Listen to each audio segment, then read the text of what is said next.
Hey, friendo, Steve here. And Larson. And welcome back to Going In Raw Count Out.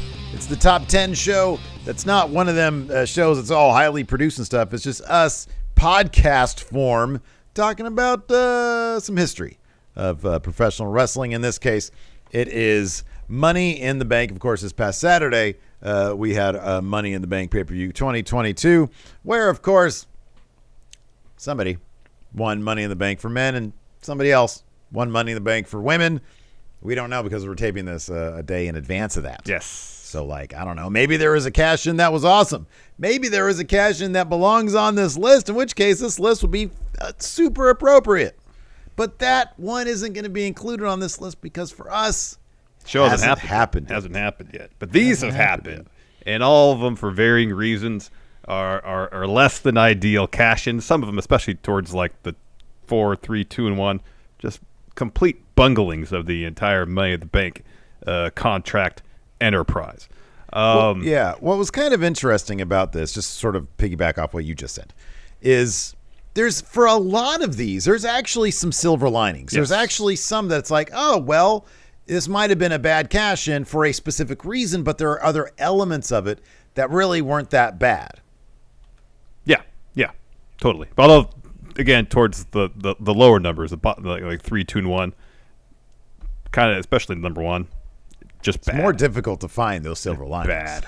The further we go on. Bad. So we tried to put the ones that weren't, because, golly, it's been a thing now since 2005, 2006 was the actual cash-in, I think. Mm-hmm. And so of the edge on John Cena. Mm-hmm. So it's been, however long that is. 17 years. 17 years. Oh, my gosh. We're coming up on the 20-year anniversary in a couple of years. Wow. That's crazy. It is pretty crazy. So there's been, and of course, there was a period of time when, of course, now they do both men's and women's. Before, they would do Raw and SmackDown. So there's been a ton of cash-ins. Well, in 2010, there was actually 3, I think, Money in the Bank winners.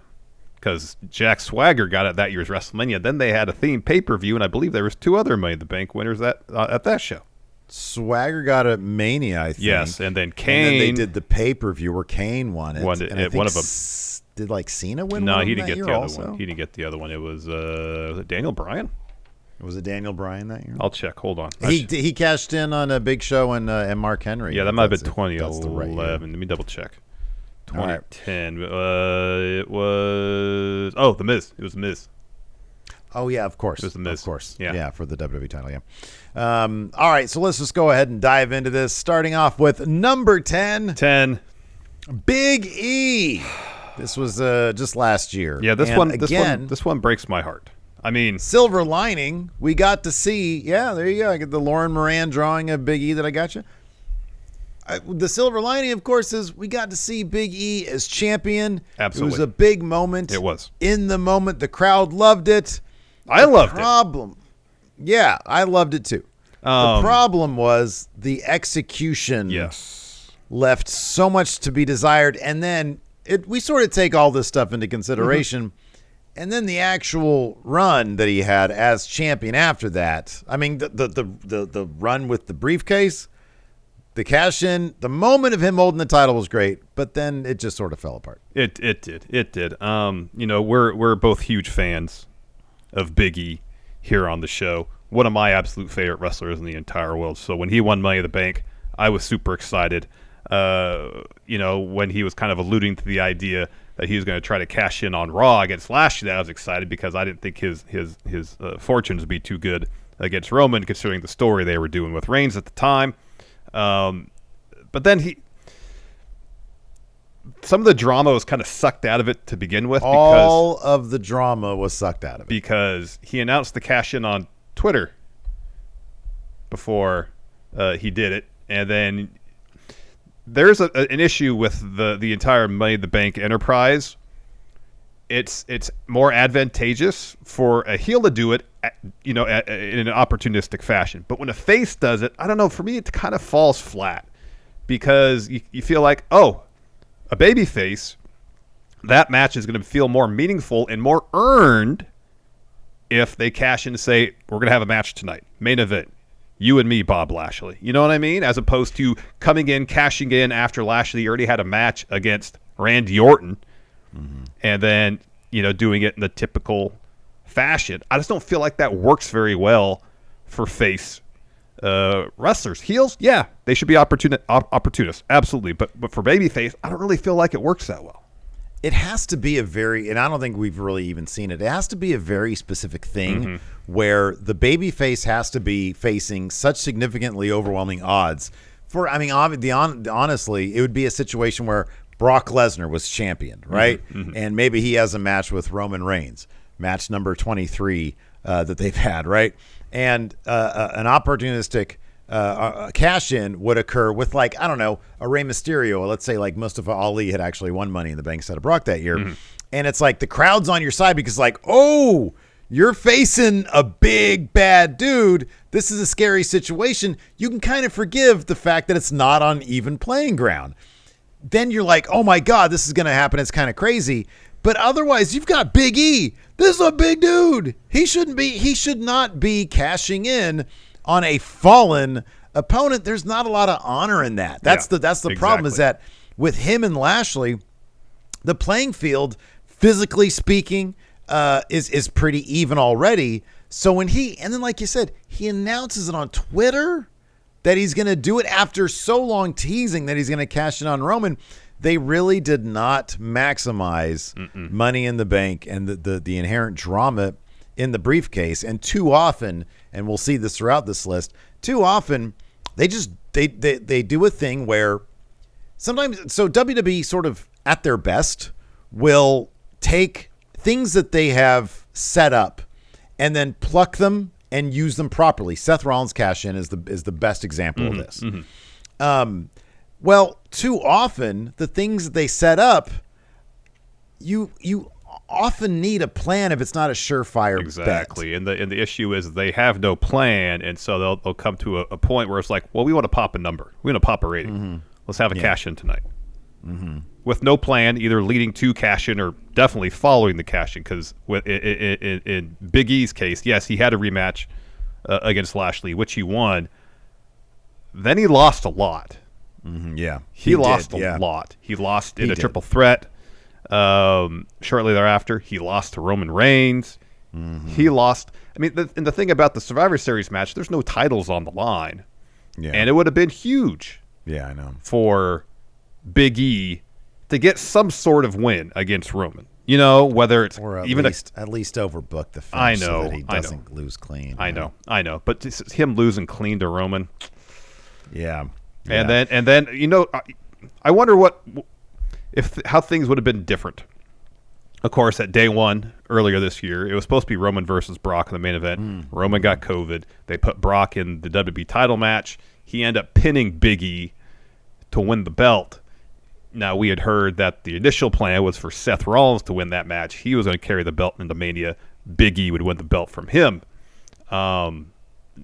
If circumstances had been a little different and Big E had got the belt from Rollins at WrestleMania, it's entirely possible that he doesn't even make this list.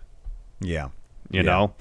Yeah. I mean, there's any number of factors at play there because who knows what would have changed. But the bottom line is they could have done this with Big E doing the cash-in thing where he says, hey, Bobby, he comes down after that match that Bobby Lashley had, right? And he's got the briefcase in hand. And he tells Bobby, I could cash in on you right now, but I'm not going to because I want an even playing field.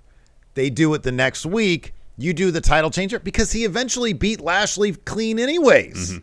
So why did he need to do this in the first place?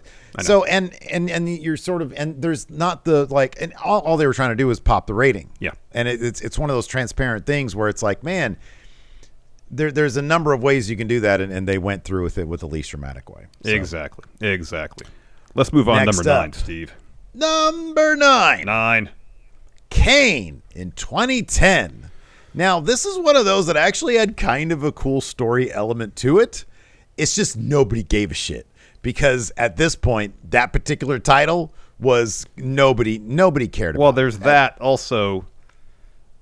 This isn't 1999 or 2000 anymore.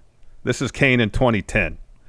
And if especially when you take into account what followed this, it's kind of head scratching that they put that belt on Kane to begin with. Now, the silver lining in this one is it was the first time that someone cashed in during the show. So he won the briefcase earlier on the match for the World Heavyweight title, about an hour later, after Rey Mysterio had beaten Jack Swagger. So Swagger is doing a post-match beatdown of Rey. He's got him in an ankle lock.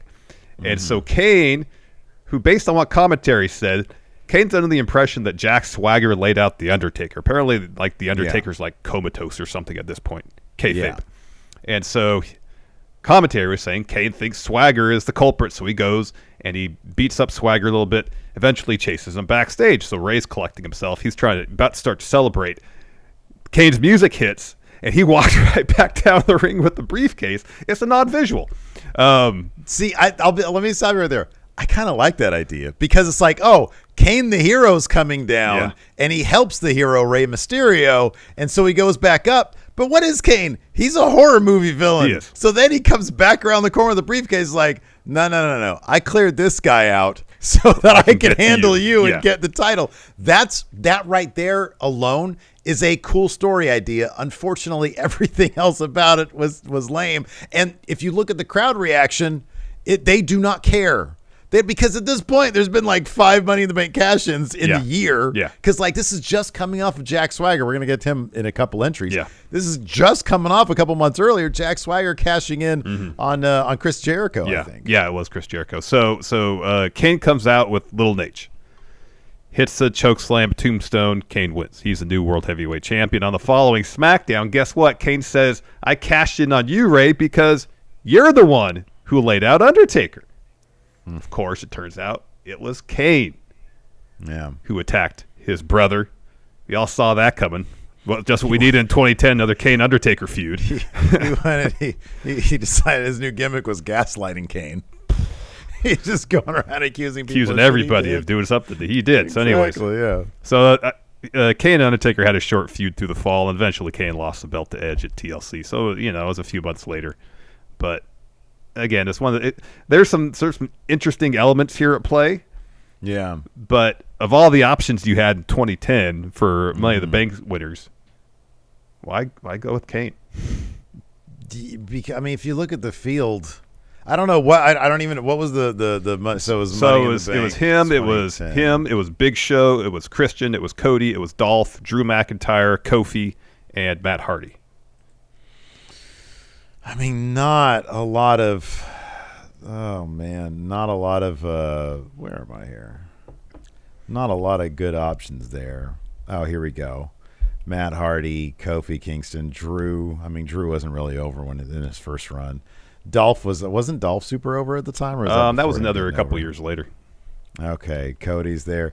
Dude, that roster was not great. Wasn't that like the SmackDown roster? Yeah. It was not a good roster. Mm-hmm. Like they couldn't get anybody over back then. No.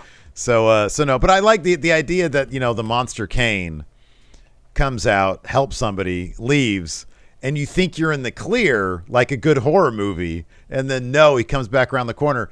The actual idea there is actually pretty solid. It's just everything around it sucked, and the crowd did not care at all. No, they were pretty lukewarm on the idea of Kane cashing in here. I mean, it's the response where you think you're going to get a cash in, you do get a cash in, you're like, oh, this is cool because the idea of someone cashing in and winning is cool.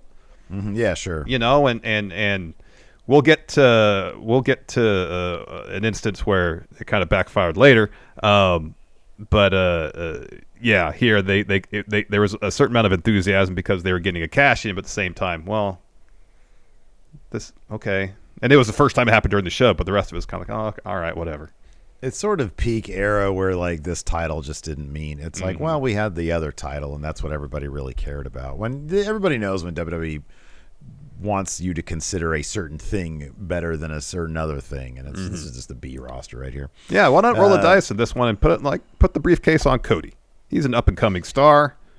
Well, this might be why, just speculation. They essentially had the same thing going on with the Miz. Mm-hmm. So you'd have two, instead of doing with some veterans like Kane and Mysterio, you have it on Miz, who is an up and coming star, a guy who's only been around for a couple of years. That's true. Maybe they didn't want the redundancy of that. I could see that, but Just the title shouldn't have been around. They shouldn't have had that title at the time. No, they should have. Next up, we've got number 8. 8. Nikki Ash. So this one is 2021. Yeah, this one this is comparable to Big E in a lot of ways. It's another cash in done to pop a rating, and it is that Nikki Ash character as it existed at the time had the potential to be massive money for the WWE. It really could have been if they took their time with it, if they understood what the character was and how they can incorporate that character into stories, and you build up Charlotte as like final boss, and you have Nikki have to build up to her encounter with final boss, it could have been really awesome. Instead, they had her cash in, and about a month later, she dropped the belt back to Charlotte. And then her and Rhea had a brief run with the tag titles, but other than that, they haven't done anything with that character. Yeah, and now she's a bad guy and all that. It's all wasted. Yeah, this was an absolute bummer. It popped the crowd because, like you said before, cash-ins often do, and she was. I think the crowd still had hope for her at the time. Yeah, it's I think so too. Wow, this will get her over the hump, and then she'll be, because she had some. They did book her in some. She would do the thing where she would get the roll-ups, or she'd get some very fortuitous wins. But they really had the opportunity. But again, it just goes back to, Vince sees certain people as stars that shouldn't be vulnerable in any way, shape, or form. And, at the end of the day, he just did not see Nikki Ash as somebody deserving of a story that would get her over the final boss, Charlotte. And we all know that's how you make stars. Exactly. You got to take a gamble on that. Everybody loves Nikki Cross or Nikki Ash, whatever you want to call her. And she'd have been a great ambassador, having that title out there. Unfortunately, it was a very short-lived deal. Like you said, at SummerSlam, she lost to Charlotte. And yeah, again, it's a situation where you have a good guy. And this is a situation, honestly, where, you could have set it up where that Charlotte was such a big baddie. Yeah. That, maybe she would cheat to win. Nikki would try to play on her playing field, which is the opportunistic cash in. And I think the crowd still would have. Well, that's what they did, and the crowd was behind it. But they just dropped the ball. And yeah, this could have been the culmination of a really great story for her. Instead, they could, because her Money in the Bank win was really popular. Yeah. Like when she actually won the thing, and it was, if I remember correctly, it was pretty unexpected as well. But yeah, no, this was a bummer because they just completely dropped the ball with the story. It's a story that honestly writes itself. And they just elected not to tell that story. Yeah, not at all. Yeah, they didn't do it whatsoever. Let's take a quick break here to get a word from our sponsor, Bioptimizer. Steve, question for you. Tell me what you know about magnesium. Oh, well, magnesium. I'll be honest, I don't know much about it. You don't know much. Okay, here's something you should know. 75% of us don't get enough of it, even though it's involved in like 80% of our body's metabolic reactions.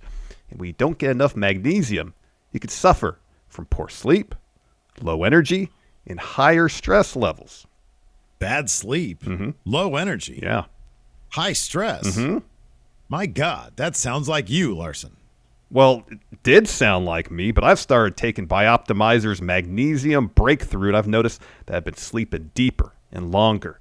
My stress levels have gone down, and my energy has gone up.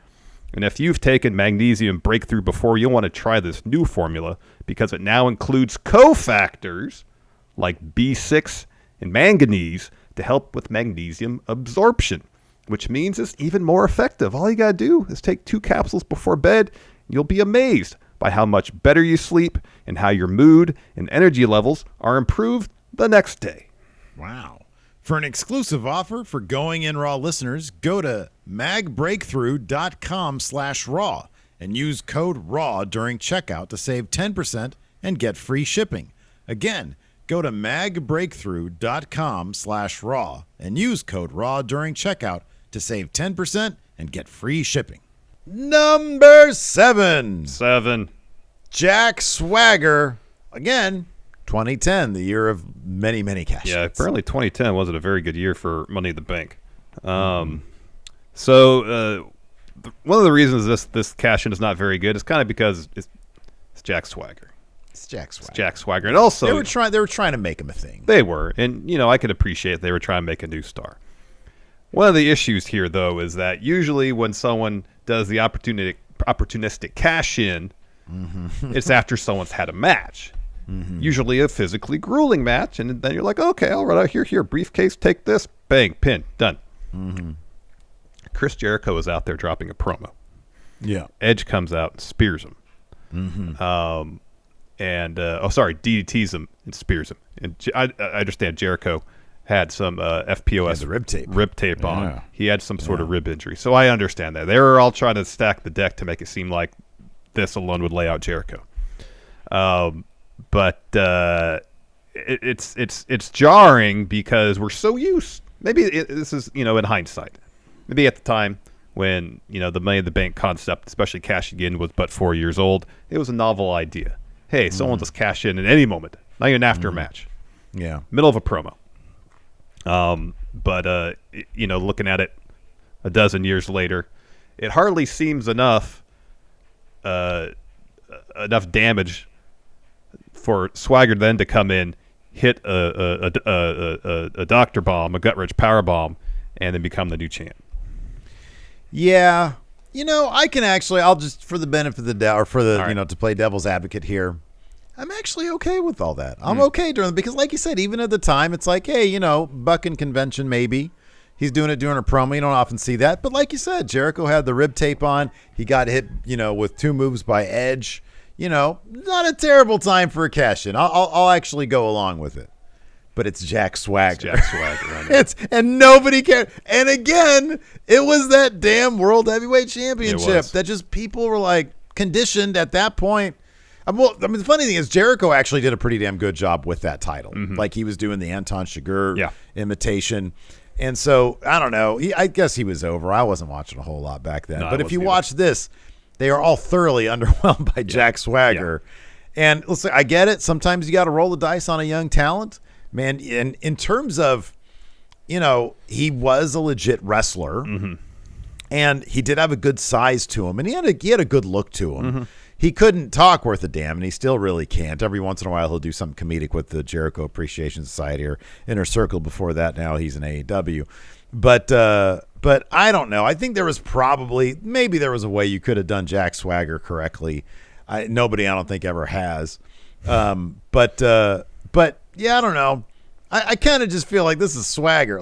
If this was like somebody else, hell, even if Edge had the briefcase in this moment and he comes down during this promo and he gives him a spear to DDT. Because at this point, Edge has already done it twice, Yeah, no, exactly. And it feels like, because, Edge, he knows how to do this. So, a lot of it is Swagger. Because I never took him as a main eventer. Sometimes matter. Neither did I. I was always like, this guy screams low mid-card to me. Yeah. I never saw it. So if it was Edge came out and DDT'd and speared Jericho in the middle of a promo and then pinned him because he cashed in his Money in the Bank briefcase, then that might have been more believable because it's Edge. He knows how to do this. Yeah. So that's a fair point. In my head, he's like a major player. He can do that. Yeah, exactly. Yeah. Let's move on to number 6. John Cena. Totally a main event player. This guy's the best. Well, so this one is interesting. As far as I know, this was the first time at least that a Money in the Bank cash-in match ended in a DQ. So yeah, I think it was. So Cena won the Money in the Bank contract 2012. Then about a month later, I think, July 16th edition of Raw, Cena sprints the ring with briefcase after Big Show has laid out then champ CM Punk. Big Show just leaves the ring once Cena slides in. But rather than cashing in, Cena grabs the mic and tells Punk, hey, you got 1 week to prepare for our title bout because I'm cashing in at Raw 1000. And then they could have done that with Big E. That's what I'm talking about. Exactly. And then he blasts Big Show in the head with a briefcase. So we go a week later. And during the title match, there's a ref bump where Cena inadvertently shoves Phil into the official. He hits him with an AA and covers, but of course the ref, he's outside. He's writhing in pain from the ref bump. Big Show runs out, spears Cena, does the knockout punch, and then leaves. So Punk goes down the floor, tosses the ref back in the ring, covers Cena. Of course, Cena kicks out. So Punk goes for a GTS. Cena escapes that, locks on an STF. Big Show reappears, blasts Cena from behind, DQ. So Big Show's in there beating the crap out of Cena. The Rock runs to the ring to make the save. He's looking for a people's elbow on Big Show. Punk comes in, clotheslines The Rock, and hits him with a GTS. Yeah, that sets up, if I'm not mistaken, that was like the Rumble CM match, Punk turn heel, and that went set up Yeah. as the Rumble match. Yeah, so they just sort of buried that Money in the Bank DQ into this angle with The Rock and CM Punk and Cena. Yeah, man, cash-ins should never end, and that's the worst. It is the worst. That's the worst. Well, I don't know if it's ending in worse, a DQ or a no contest. Well, we'll get to that later. Yeah, but no, a lot of the setup here pretty good. He comes in, teases the cash in. That's cool. Meet me next week. Exactly. He does it in like prototypical baby face fashion. That's how it should be done, I feel like. Either you say, I'm cashing in at this pay-per-view. I'm cashing in at WrestleMania. Heck, I'll give you a week's notice that I'm cashing in. I feel like that's how it should be done for a baby face, you know? Yeah. Yeah, no, I totally agree. It's something they have yet to pull off effectively, I think. Oh, in terms of RVD did it with Cena. Oh, that's right. That's the one time it was done. That was the good. That was yeah. And look what happened. It was amazing. The circumstances and atmosphere were unique. But if you do it right, with the right circumstances, it's amazing. Oh yeah, no, absolutely, yeah. I mean, God, nothing will beat that Seth Rollins cash in. Yeah. And I know a lot of people say the Dolph one is their number 2. My number 2 might even rival the Seth one. Is RVD saying, we're going to do this in my territory, and then Cena walks in there. That whole thing, that was place amazing. that was a hell of a moment there. Yeah. Anyways, let's talk about this moment. Number 5. 5. Alberto Del Rio. So CM Punk, 2011, just the height of CM Punk. He's just hot. It's kind of a huge deal. This guy, big deal. So this was post Money in the Bank. Yes. Where he had the title, he ran off, came back. He cashed it, or Del Rio actually teased a cash in following that, but he couldn't find him because CM Punk ran, because that's when Vince came down and said, "Get Del Rio out of here, get Del Rio out of here." Yeah. And then Del Rio was like, "Donde está? Donde está? Donde está Phil?" Well, Phil ran up into the crowd. Yeah. And so eventually at SummerSlam, Punk once again defeated Cena, but then Kevin Nash attacked to set up, I guess, a feud with Punk and Triple H. It's supposed to be a feud between Punk and Kevin Nash, but Kevin Nash's, I think, probably his knees or whatever gave out. So Del Rio hits the ring, cashes in, becomes new WWE champ, and he held that title to like Survivor Series. Yeah, he lost it back to Punk, but like, my God, like what a way to kill a guy's momentum. Like, I know. They did everything they could to kill CM Punk. And Grant, look, I know they eventually gave him the title for 460 some odd days. I think is when he won this back from Del Rio. Yeah. But unnecessary. It was, I know they were trying to make Del Rio a thing, and I thought for like a half second that he might have had a chance. He had a really good look. He was doing the rich guy thing, the DiBiase type thing. Mm-hmm. He had the limousines and the fancy cars and the ring announcer guy. But yeah, that's one thing that you and I had always speculated. Del Rio's really charming in person, which he is, like when you see him live in a match. But just it never translated on TV for me. I just never saw it. Mm-hmm. And again, it's a matter of circumstances. Under different circumstances, this might not have seemed so lousy. But you got a superstar on potentially in a once-in-a-lifetime run. CM Punk is the absolute hottest thing in the wrestling business right now. Mm-hmm. And as you said, seemingly WWE did everything they could to cool him off. Mm-hmm. They didn't really milk him being gone. There's a lot they could have done with that would have got people excited. Yeah. He comes back and they do the interim championship and it's convoluted where Ray wins it first. Cena shows up, beats him for it. Mm-hmm. They have the unification at SummerSlam. The best part about that whole thing was the contract signing between Punk and Cena. Go watch that if you haven't seen that. That was great, yeah. And then Punk wins. You're like, okay, bang, now capitalize. Put him on a run. Instead, you think putting Punk in a feud with Kevin Nash is going to build on what's going on? No. Yeah. No, it's not. Look, we love Kevin Nash around here. Yeah. But Oh, yeah, he's great. yeah, Kevin Nash is great. But by 2011, Yeah. he's not the major player that he was in 1996. Yeah. It's funny because I'm looking at the card for Money in the Bank 2011, and it's funny. There's a guy, granted, he was on a different brand, but if you would have shuffled things around, how cool would it have been? Could you imagine, like, the building blocks for this had, instead of Alberto Del Rio winning the WWE Championship Money in the Bank, they flipped him, and Daniel Bryan won the WWE Money in the Bank, because when he cashed in, he was it was like when he turned bad. Yeah. Could you imagine if Daniel Bryan cashed in on CM Punk, and you have Bryan, Cena, Punk all in that sort of mix right there? That could have been money. That could have been pretty huge. That could have been so awesome if they had all those guys, because CM Punk would have been so motivated to, like, make Bryan into the biggest thing. Oh, they would have had like a Ring of Honor match, as main event of Survivor Series that year. It would have been crazy. Exactly. It would have been great. Oh my God, It that could have been nuts. They had the roster for it, but they did not do it. Nope. And Vince wanted Alberto Del Rio to be a thing. He thought he could be a possible face of the company, but Nope. yeah. I mean, the other names in that ladder match that year that could have won was Rey Mysterio, R-Truth, The Miz, Kofi, Jack Swagger, and Evan Bourne. Oh, and Alex Riley. So not a lot of good options there. But then if you look over here, you got Daniel Bryan, you got Cody Rhodes. Wade Barrett was in the end. Imagine Wade Barrett. Imagine him cashing in. That'd have been kind of cool. That would have been cool. That'd been kind of cool. Yeah. Yeah, that would have been cool. So they had the ingredients. They just didn't know how to put it together. Nope. All right, let's move on. Number 4. Or The Miz. in 2020. Or 2021 is in when 2020. he cashed in, but it's a 2020 Money in the Bank. So, of course, Otis won that briefcase first. Oh, yeah. And in that climb the corporate ladder Money in the Bank match they had that year, wildly entertaining. Oh, it was. Otis was, and look, I'm taking myself out of this because you and I have an epic history when it comes to that. That was a crowning moment, a massive moment in Going in Raw history. You had picked AJ Styles. I'd picked Otis. Briefcase falls from AJ's hands into Otis's hands. A wonderful moment. No, it's a lousy moment. It's the worst moment. Perspective. Otis was, I can kind of say this objectively, the worst Money in the Bank winner probably ever.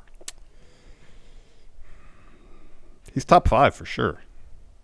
He might be, because look, you want to make Jack Swagger a thing, he's got the tools. You could do that. Maybe you can do that. Take a risk on this guy. He's a stud, right? Yeah. Otis was already established as a comedy character, capital C.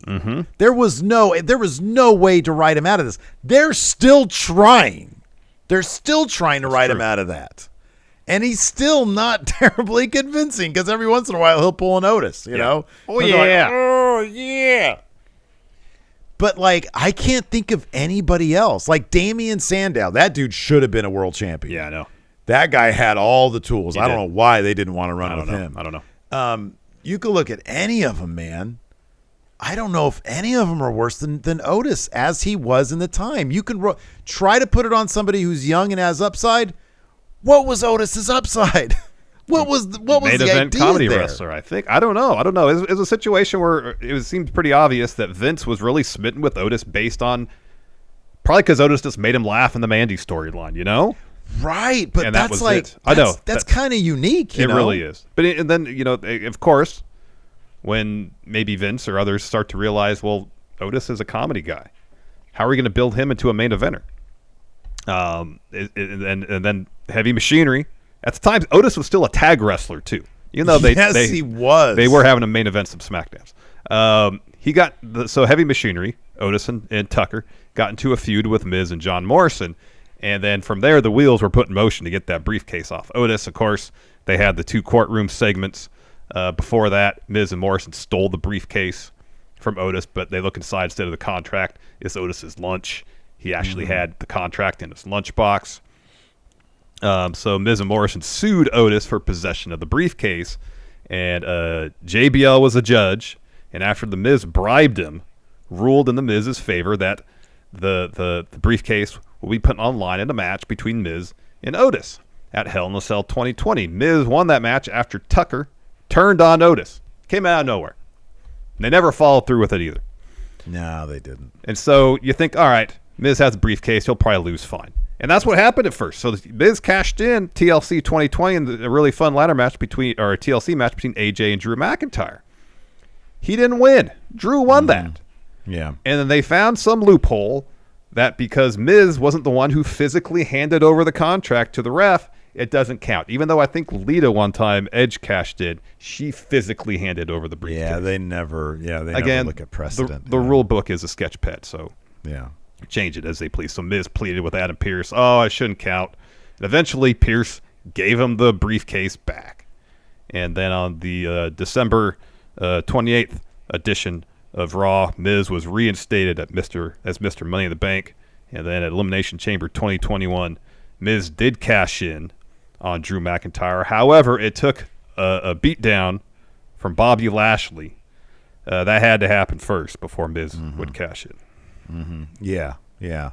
I wonder if the reason Otis won it is because it was basically a comedy film that they made. It could be. And they're like, hey, this has to have a madcap kind of ending. And then they were like, yeah, we could take it off him later. I wonder if that was always the plan. Just like, hey, well, he's not going to be a cash-in guy. He'll win it because it sort of fits with what we're doing with the Money in the Bank thing. I mean, that's an idea. I don't know. Yeah, be interesting to see if that was the case.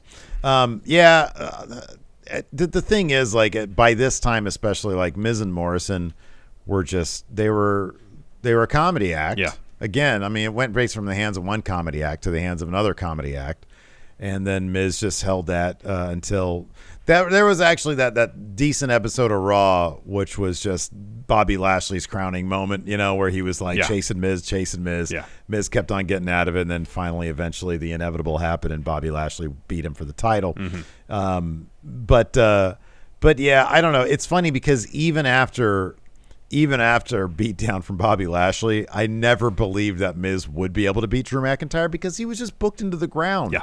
Like, everybody kicks out of his finisher always. Yep. And Drew McIntyre was built up, and it just honestly breaks my heart so much when I see Drew McIntyre celebrating his title victory with nobody in attendance. And he never really got that back. I know he walked into Mania where there was fans as champion, but he lost it there. And wait, did he walk into Mania? No, did he lose it before that? Yeah, Lashley walked in. That's right. He didn't even get to win it. Yeah. Yeah. Wow. Yeah, that's an absolute drag. I hope he gets that title again one day because Drew McIntyre really is phenomenal. He really is. He's so good. He really is. And yeah, the Miz, the entire thing was just, it was a mess. It was an absolute mess. It was an absolute mess.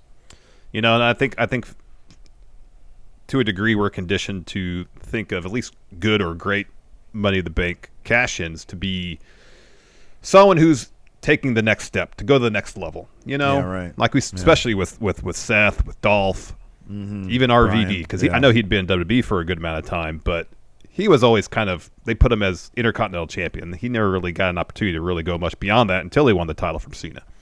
Oh, it's crazy. Even like 5 years before he won that title, he was the most popular guy. If you go back to 2001, the most popular guy in the company. Yep. And then it took him till 2006, and they were going to run with him. I mean, he was going to have that WWE and ECW title to help relaunch ECW, and then of course the drugs thing happened. Yeah. But then when you see someone like The Miz, who has been there before already, and it wasn't that great the first time, and he's booked as losing wrestler, and they put the briefcase on him, it's deflating. I think us as wrestling fans want to be excited about Money in the Bank because it is a unique concept. And it can be really exciting when absolutely done correctly. But then they do that. Yeah, it's convoluted and it devalues the briefcase. Yeah, it totally does. Let's move on. Number 3. Damian Sandow. Now, this happened in 2013. We kind of mentioned it earlier on before. And I don't know what happened with this guy because they gave him that great the intellectual savior of the masses gimmick. It was a really fun gimmick. He was a hell of a promo, a good wrestler. Mm-hmm. I don't know what happened here, but Vince seemed he had buyer's remorse with this guy because, as you mentioned here in your notes, the briefcase, the actual run with the briefcase was awful. Like you said, you wanted to be on somebody who can potentially be that next guy. Yeah. And if you're going to be the guy, you got to be a guy who's able to beat people. Well, yeah, here's the thing about Sandal when he got the briefcase. He didn't win a lot. I think he won one match in between winning the briefcase and his failed cash-in against Cena. Mm-hmm. So he won in 2013 at the expense of his tag partner at the time. Steve, you know who that was? Adrenaline. In his soul. In my soul's tag partner was Cody Rhodes. And so then the two feuded after the pay-per-view. And at one point, Cody threw the briefcase into the Gulf of Mexico. And that's when Sandal got that great, one made of leather. That was the highlight of this. Leather attaché case. It was great. It was the highlight of Sandal's run as Mr. Money in the Bank, without a doubt. Mm-hmm. As mentioned, he lost a ton while he had the briefcase. Lost like every feud. So eventually he decides to cash in on John Cena, October 28th, 2013 edition of Raw. Cena had just come back the night before at Hell in a Cell from an arm injury. He beat Alberto Del Rio to win the World Heavyweight title. And Sandal was convinced, oh, your arm's still hurt. No person can recuperate from that injury in 2 months' time or whatever it was. Forgetting this is John Cena, who's basically Wolverine when it comes to healing. Yeah. By this time, he had a well-earned reputation for healing in an ungodly short amount of time. Exactly. And so at first, Sandal's like, yeah, I'm going to cash in, or maybe I won't tonight. And then he starts blasting Cena with the briefcase on his injured arm. He basically does everything you can do to destroy a person's arm. Slides against the ring post, throws him to the barricade, pins his arm against the ring steps, and hits it with a chair. Mm-hmm. He puts him in the ring, calls for a ref to come down. He officially cashes in. He locks on a crossface, hits his finish. Cena kicks out. Yeah. And then at the end, Cena hits an AA with one arm. Mm-hmm. It was like ultimate lull Cena wins. Yeah, it was. To get the win. Yeah. It's funny, earlier when you mentioned that he didn't win a lot between his win and then this cash-in, he only won one match. It's not like he only had 4. He had 13. 13 matches. He went 1-12. Yeah. Yeah. That's nuts. So I watched his cash-in again, and in the middle of the match, the crowd's chanting, "This is awesome," when Sandal's wrecking Cena. Yeah, man. And then by the end, boo. And of course, I know it's Cena. At that time, that was kind of peak. John Cena sucks, dude. But man, just the chorus of boos after this match ended. Sandal and I'll put him even above because there's another guy who sort of reminds me. It's like, why didn't they do more with Bobby Roode? Sandal to me is above that. Sandal, that his charisma was off the charts. Mm-hmm.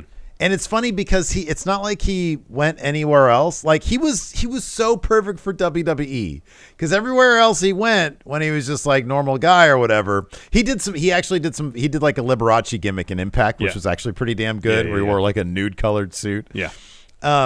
So he did some good stuff, but that Damian Sandow character, what he nailed. He really did. And then later on, he nailed the stunt double for The Miz. I know. And then they put an end to that. So I don't know. And I've never read anything about did he have attitude problems? Yeah, I don't know.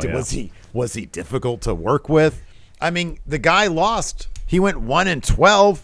He was willing to take the L's. Mm-hmm. Like he was willing to do everything they wanted. So I don't know what the deal was here. I don't know either. But this guy could have been a big time player. Huge. He could have been. Yeah. Could have been. Anyways, let's move on to another lull Cena wins situation with number 2. Baron Corbin. So once again, John Cena decided, I don't think this guy is ready. Seemingly. Big time. Seemingly. So basically, when he got called up to main roster, of course, we all remember, made a pretty big splash out the gate. 2016 won the Andre Battle Royal at Mania 32. A little more than a year later, he won Money in the Bank. A couple months after that, he got into a feud with John Cena. And it seemed like at that point, Vince had kind of soured on the Lone Wolf. I don't know what it was. He had a good look. According to Meltzer, he just speculated that he just didn't have what Vince thought he needed in the ring. Well, I mean, I remember reporting on this at the time when we were doing Going in Raw dailies. That I think it was Sports Illustrated's Justin Barrasso. This is what he had to say about it. Quote, "I heard the kiss of death with Cena. Cena said that Corbin wasn't ready. I can't say any more right now. That's kind of what I'm working with." And of course, there's also reports around the time that Corbin's push was halted because of his, he'd go after fans and other wrestlers on social media. His social media game was kind of crap. Yeah. And Barrasso said about that, quote, "I don't think that was the issue, but then again, they kind of pick and choose who they defend in those cases." So, so there's two like iconic moments of this John Cena Baron Corbin feud. The first is on the August 15th, 2017 edition of SmackDown, where Jinder has a match against John Cena. Jinder's champion at the time for the title. And then Corbin interjects himself in this match for some reason. Yeah. Because you think if you have a match scheduled with John Cena at SummerSlam, you'd want him to be WWE champion. Because you have a championship match without having to cash in Money in the Bank. Mm-hmm. If you lose a match, bang, cash in, you can even win again. Anyways. Well, you can just get a DQ in the title match by beating the shit out of him with a chair. Yeah. He's down, and then you cash in. Yeah. Yep. So he slides in to break up the pin after Cena hits Jinder with the AA off the second rope. He blasts Cena with the briefcase. I will never forget this. He walks up the ramp, pauses, stares down at the briefcase, and then walks back to the ring to cash in on Jinder. So the bell rings for the match to begin. Cena, who is selling on the apron, stands up to distract Corbin. Corbin goes over, takes a swing at him, and guess what? What's Baron Corbin's Achilles heel? The roll up. The backwoods, yeah. Jinder rolls him up to get the win. And then the following Sunday, we get Corbin versus Cena at SummerSlam. It's just 10 minutes of utter burial on Cena's part. Just embarrassing Corbin the entire time. Talking crap. Didn't he say at one point, these people don't care about you? Yeah, because they were having a little face-off here. He's like, do you hear them? They don't care about you. Yeah. A couple weeks after the SummerSlam match, PW Insider had a report that offered up another reason why maybe Corbin's push came to a screeching halt. So apparently there was a talent meeting in early August of 2017 with WWE's head of the wellness policy, Dr. Joseph Maroon. According to PW Insider's report, Maroon was holding a meeting about a study done on deceased NFL players and CTE, where Maroon apparently, quote, downplayed the study as being concrete proof that anyone who played football will then develop CTE. Well, of course, Baron Corbin is a former football player playing in the NFL. So according to PW Insider, Corbin then cut off Maroon and challenged him on that assertion, leading to a scene which was described to PW Insider as awkward. Apparently Corbin argued that, quote, there would be some form of head trauma with every play as football helmets are always cracking against each other. During the exchange, Corbin noted he is part of a concussion-related lawsuit against the NFL and said that he knew Maroon was against CTE, leading to Maroon to state that his depiction in a film, the film with Will Smith called Concussion, about that as incorrect. Yeah. Ugh. So, it seems like an awkward encounter there. Where, man, but I don't know. You're talking about concussions, and Baron Corbin seemed to have, we obviously weren't there. Yes. But if the idea was Dr. Maroon was downplaying, the effects of playing football and CTE, and a guy who literally played football and understood that stuff is standing up and saying, hey, I don't think that's right. I don't know. He shouldn't be punished for that, but it's WWE. You get punished for sneezing. I know. No, he should. If that's why his push came to an end, that's ridiculous. I mean, if it actually was, and I don't know, man. It might be this sort of situation where if he had played ball in every other aspect, they would have forgiven that his promo wasn't great and his wrestling wasn't great. I always appreciated Baron Corbin's wrestling because he was doing some things that you just didn't typically see. He had his couple moves that were kind of cool, like where he'd slide out and slide back in. Great. Deep Six is a great move. End of Days is a great move. Yeah, they are, and those were always the staple of his stuff going back to NXT. And as we know, you don't need to be a great wrestler to have success in the WWE. And his promos came along. Yeah, I thought I always liked that sort of metal look of his, and then he changed it to the shaved head and the friggin' waiter outfit. But I always liked it. I thought he was a cool looking guy. He had a good theme song, But, I get it. If you don't have all the tools, if you're not inevitable in their eyes, then you're susceptible to being punished for some crazy shit. And maybe that was the same thing with Sandow. Maybe there was something, and maybe Sandow's talked about. I just missed it. But who knows? But yeah, that's a bummer that you'd get somebody whose career was so. Well, you can't really say derailed because Corbin's doing fine. Yeah, like maybe he should have been WWE champion in a different timeline. But I don't know if his run would have been all that great. Let's say if he cashed in and they had him win that night. I don't know that his reign would have been all that great, No, I don't know if it would have either. Now, I mean, if he'd cashed in on Jinder, probably not. But if it was Cena that he had cashed in on, that's a little different because that's beating John Cena, It's a big foot forward. Yeah, it's a big deal. So, yeah. Who knows? Let's talk about the worst Money in the Bank cash in ever. And this just happened about 4 years ago.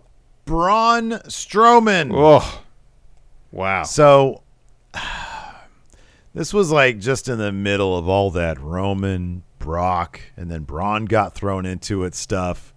And he was booked like a complete and total dullard. He really was. Like an absolute idiot. Just an entire idiot since the moment he won that briefcase till he eventually cashed in. The low point of that, besides the actual cash-in events and how that match ended, was when he tried to cash in on Brock Lesnar at SummerSlam 2018. This was hilarious. So he comes up there, and he tries to cash in on Brock. So Brock grabs a briefcase from Braun, beats him with it, and then with a really impressive throw. He chucks it all the way up, and it just made all the way up to the stage, and it made Braun look like an absolute asshole. It really did. He looked like a damn fool, that whole exchange. And then it was a almost impressive sleight of hand on WWE's part. So all that's happening with Brock and Braun. Brock turns around, eats a spear from Roman. Roman wins the title from Brock, and then they couldn't cut away from that show fast enough. I think we get one arena shot, and they're off air. No celebration. They just couldn't wait to get that show off at the time, they just wanted to put the title on Roman and then deal with the crowd later, but they knew that crowd was going to shit all over that. They did. So then the following Raw, Braun turns heel because now he has to feud with the face champion, Roman Reigns. And so he tried to cash in on Roman that night. Guess how that went? He got powerbombed through the announce table because the Shield got back together. Yeah. And so on the August 27th edition of Raw, he just says, you know what? I don't want to deal with the Shield. I'm going to cash in. I'm going to want the match at Hell in a Cell, in Hell in a Cell. He hands the briefcase to Constable Corbin.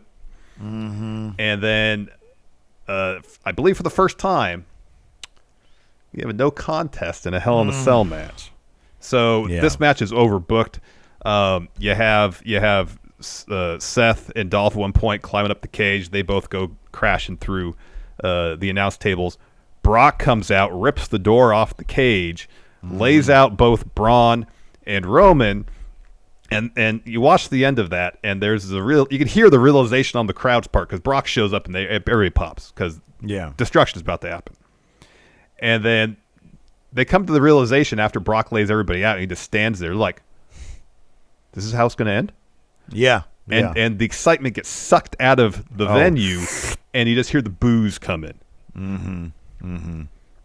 This is how this is going to end? And I'm pretty sure they also try to cut as quickly as they could from that. Yeah, dude, that was an absolute mess. That was at the point where you just wonder what the hell was going on.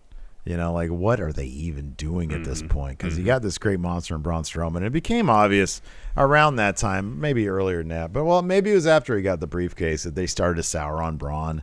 They were like, yeah, no, he's going to transition pretty shortly after this to being celebrity guy. But no, a no contest. At least doesn't finish. At least when the Seth Fiend Hell in the Cell match got thrown out, it's because Seth was basically trying to murder the Fiend. I understand why the ref would be like, okay, we got to stop this because someone could literally... It's going to be a death, Could be a death here. I understand that. Yeah. Two people get laid out in Hell in the Cell, and Brock just stands there for a minute and walks out. People, especially in the world of wrestling, they can recover pretty quickly. That match could continue. The match, Like, why couldn't there have been... The ref didn't do like a 1, 2, 3, 4... Exactly, standing 10 count. At least do that. Standing 10 count, yeah. But nope, none of that. It's just, hey, here's, Raw rolls on. No, it doesn't. No, this is Hell in a Cell. It's pay-per-view. People are Hell in paying a money to Cell. watch this show. Right, exactly.